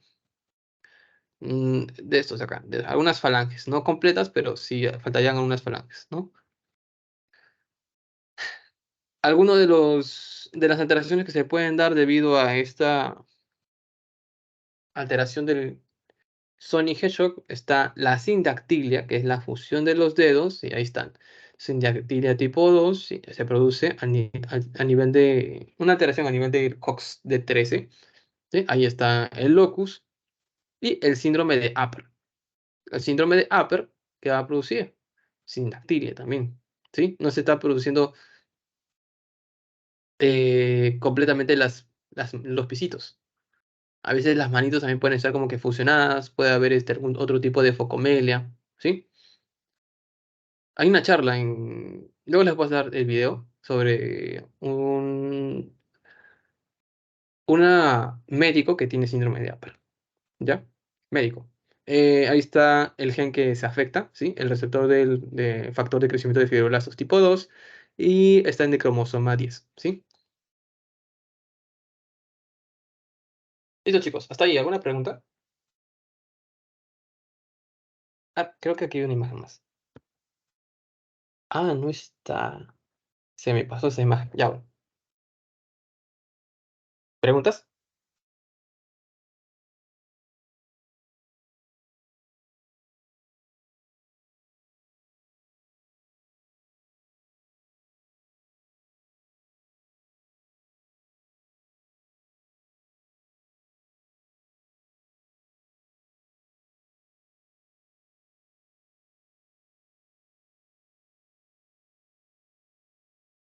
Ya.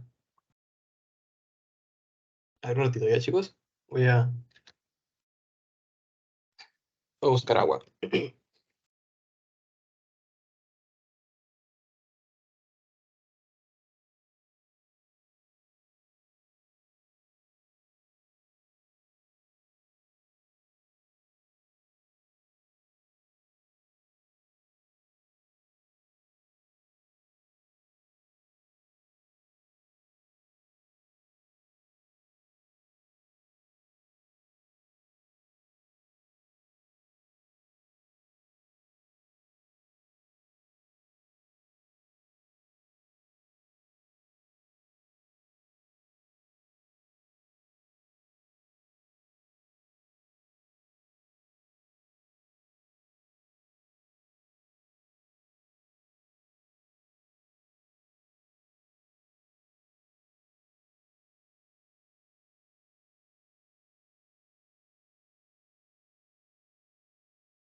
Ya, chicos.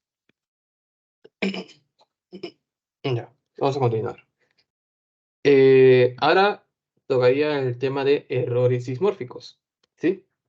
Como dice, son trastornos. Estos trastornos pueden ser tanto estructurales, metabólicos, puede ser por mala función, ¿sí? De, digamos, a nivel metabólico o simplemente que algo que no funciona, ¿ya? O la ausencia de una parte, o sea, ausencia de miembro superior, en el caso de las focomelias, como les hablé hace un ratito, o pues que una estructura no esté desarrollada de forma adecuada, ¿ya?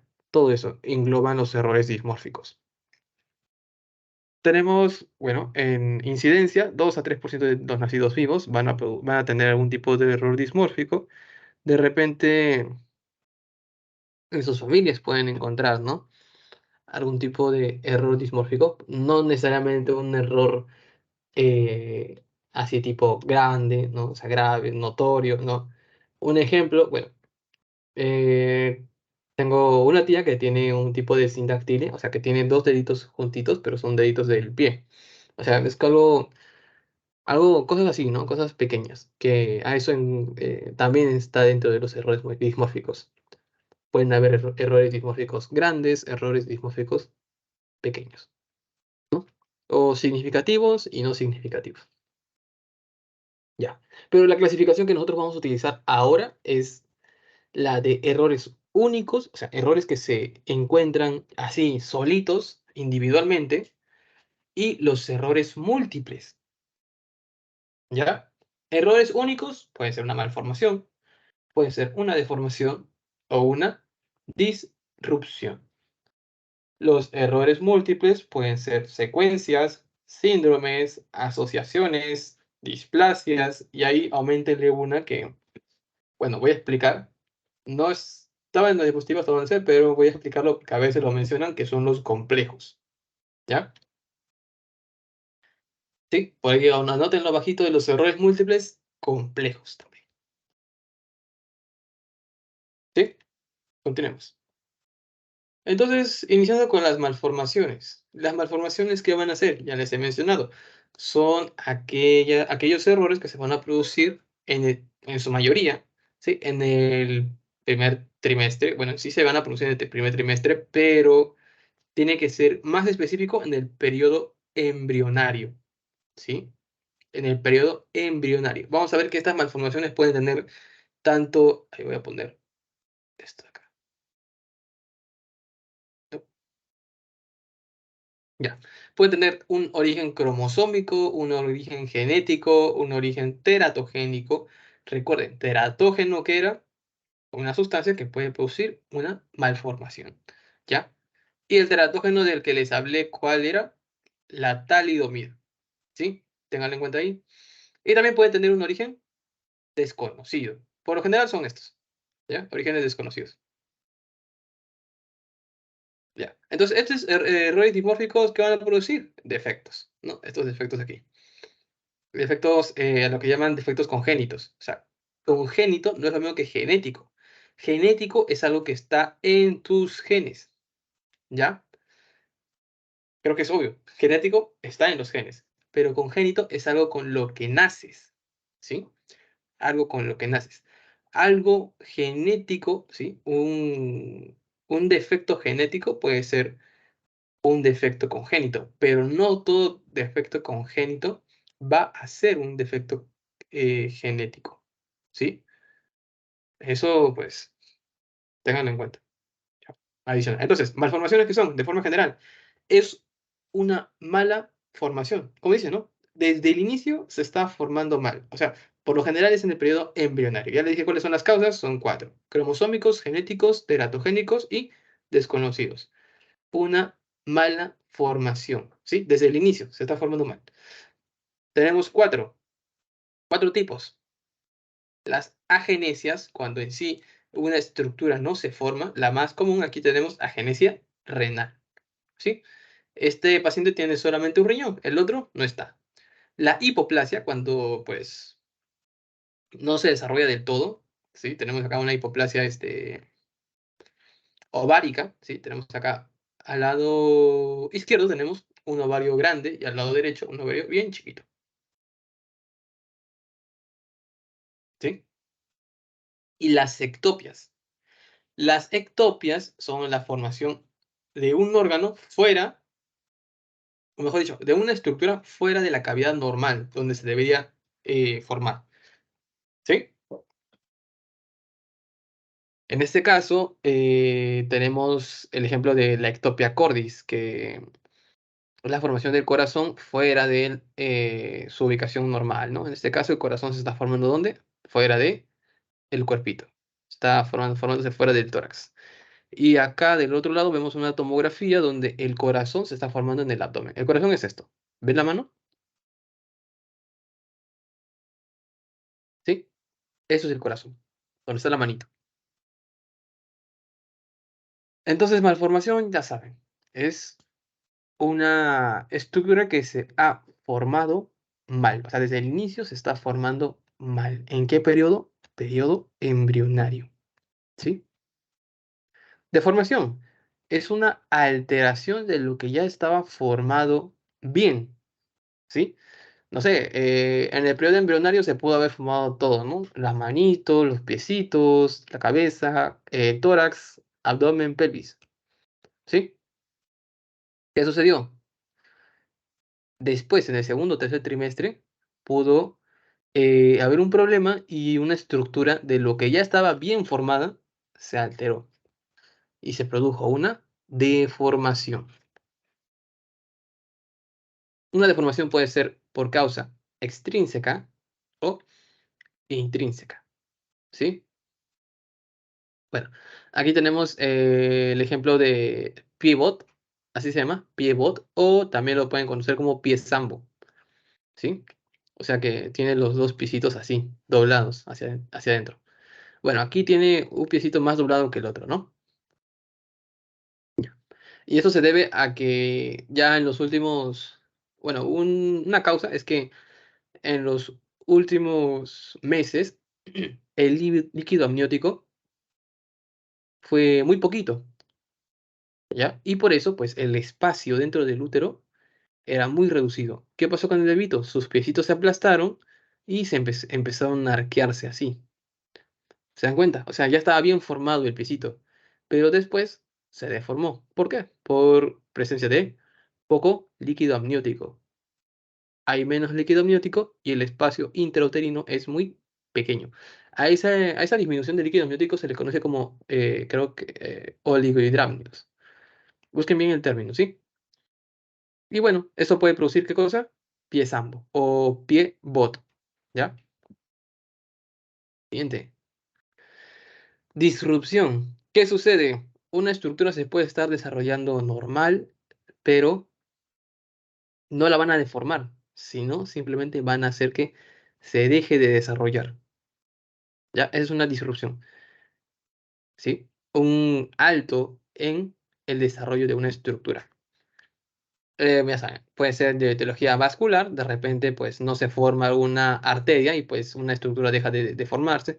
Puede ser compresiva, porque acá como pueden ver, se está comprimiendo, ¿no? El miembro inferior, el piecito, o desgarro. Simplemente también se pueden amputar algunas estructuras, ¿no? Y ya, la causa más frecuente son estas, son las bandas o bridas amnióticas. Ahí tenemos. Esto es el amnios, ¿sí? Y a veces se desprenden estas bandas, ¿no? Que van a comprimir bracito, piernita, y pueden llegar hasta amputar. ¿Dónde están aquí? ¿Dónde están? ¿Dónde están? ¿Dónde están? ¿Dónde están? Creo que no hay una amputación. Creo que esto vendría a ser una amputación ya.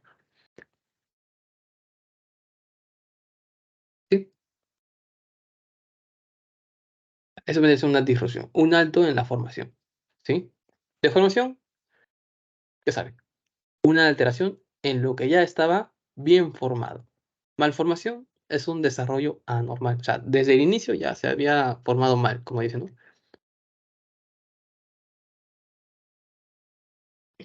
Ya. Secuencia.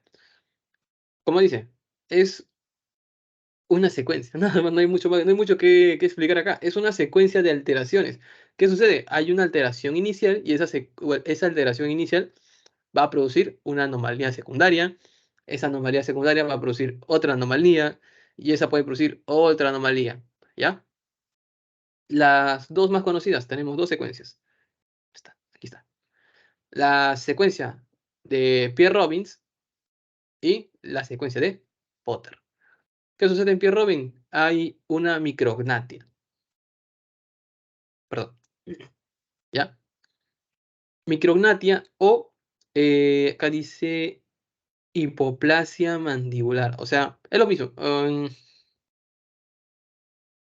Un desarrollo muy pobre de la mandíbula. ¿Ya? La mandíbula no crece mucho. ¿Qué va a producir? Glossoptosis, o sea que la lengua se vaya muy atrás. ¿Ya? Miren, la lengua al irse muy atrás, ¿dónde va a chocar? En el paladar, que es esto de acá. Y va a hacer que se produzca, ¿qué cosa?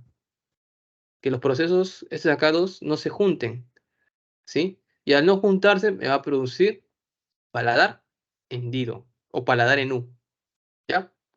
¿Se dan cuenta? Una alteración inicial, que era la micrognatia. Ah, mira, acá en arriba está. Micrognatia, ¿sí? Una alteración inicial me va a producir otra, y esta va a producir otra, y esta me produce otra, ¿sí? La secuencia de Potter. La secuencia de Potter inicia ¿con qué? Con la agenesia renal. No se forma el riñón, no se produce orina, y tengan en cuenta que el líquido amniótico que tiene, orina, ¿ya? ¿Y qué sucede? El problema es que el bebito toma el líquido amniótico, ¿ya? No se produce orina y el bebito sigue tomando el líquido amniótico. Entonces, ¿qué va a haber? Muy poco líquido amniótico. Les dije que eso se llama oligohidramnios, ¿ya? ¿Qué puede producir este oligohidramnios? Aplastamiento de la cara, ¿ya? Dislocación de cadera o pie zambo. ¿Recuerdan esto? Les dije, el oligohidramnios produce pie zambo. Sí, también puede haber hipoplasia pulmonar y por último, la muerte. ¿Ya? Esa es la secuencia de Potter. Y hagamos un paréntesis. Les dije, hay otro grupo de complicaciones llamada complejos. ¿Ya? Yo lo puse acá porque, bueno, no sé si fue el doctor o yo que lo confundí. Ya, lo puse acá. Pero a esto se le llama complejo. ¿Qué es un complejo? Es parecido a un síndrome, si lo vamos a ver ahorita. Pero, ya, de forma general, un síndrome vendría a ser la presencia de varias alteraciones, ¿sí? Pero que están relacionadas, ¿sí? Tienen un origen en común. No es como una secuencia que en una secuencia yo tengo una alteración primaria y luego esa alteración primaria me va a producir otra secundaria y de esa secundaria me va a producir otra y esa otra me produce otra. No. Aquí en los síndromes son puras alteraciones primarias, ¿ya? Que tienen un origen en común, ¿sí? Pero las secuencias, ¿qué características tienen? ¿Sí? Que no la clasifiquen en un síndrome. Perdón, los complejos, ¿qué características tienen que no lo clasifican en un síndrome? El complejo son varias alteraciones que tienen un origen en común, o sea, hasta ahí se parece a un síndrome, ¿verdad? Pero que están en una región corporal, ¿sí? En una región corporal específica. En este caso, el complejo de Polland, acá escriban complejo de Polland al costado, esto,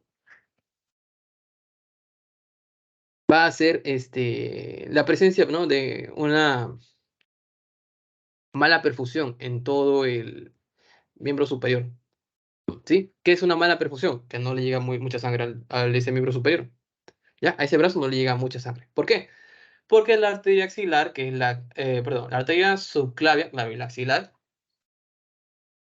que son las que irrigan ese miembro, ¿sí? Van a estar muy chiquitas o muy poco desarrolladas, por lo que no le va a llegar suficiente sangre, ¿sí?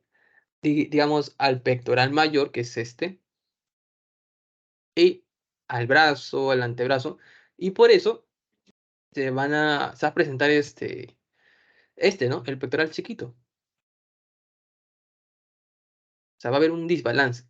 Este miembro de acá pueden ver, ¿no? Que hay cierta masa muscular, pero de este lado no hay. Es como si no hubiese pectoral, ¿verdad? Sí hay, solamente que no se ha irrigado bien y pues no se ha desarrollado de la forma correcta. ¿Ya?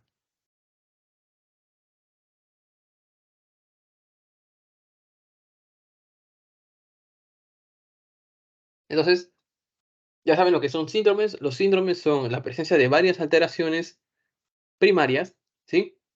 Pero que tienen un único origen, ¿sí? Tienen el síndrome de TAR. Bueno, este es parte del síndrome de TAR, ¿ya? Eh, ¿Dónde está? Y bueno, esas son las causas, ¿no?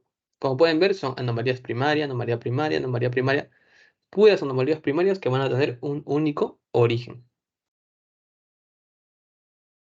Y las asociaciones, ¿qué son las asociaciones? Perdón. Las asociaciones son varias anomalías primarias, pero que no están relacionadas.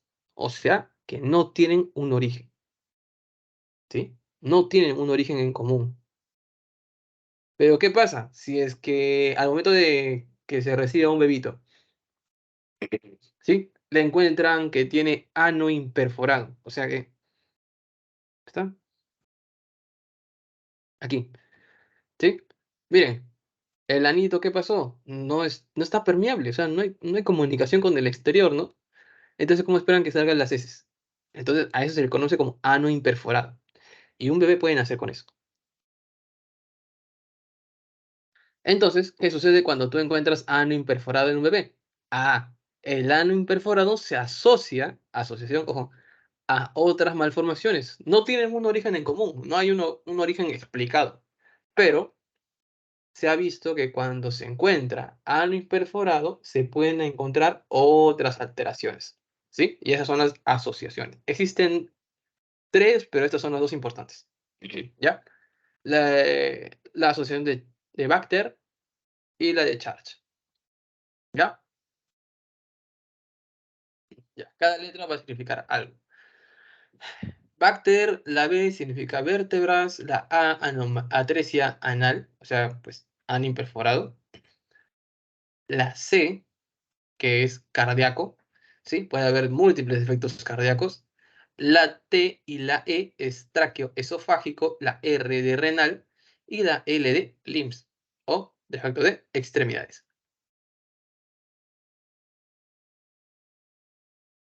Se me olvidó, algo iba a decir. Eh, bueno, ya. La otra asociación vendría a ser esta, ¿sí? La asociación de Church. ¿Qué encontramos? La C de coloboma, la H de corazón,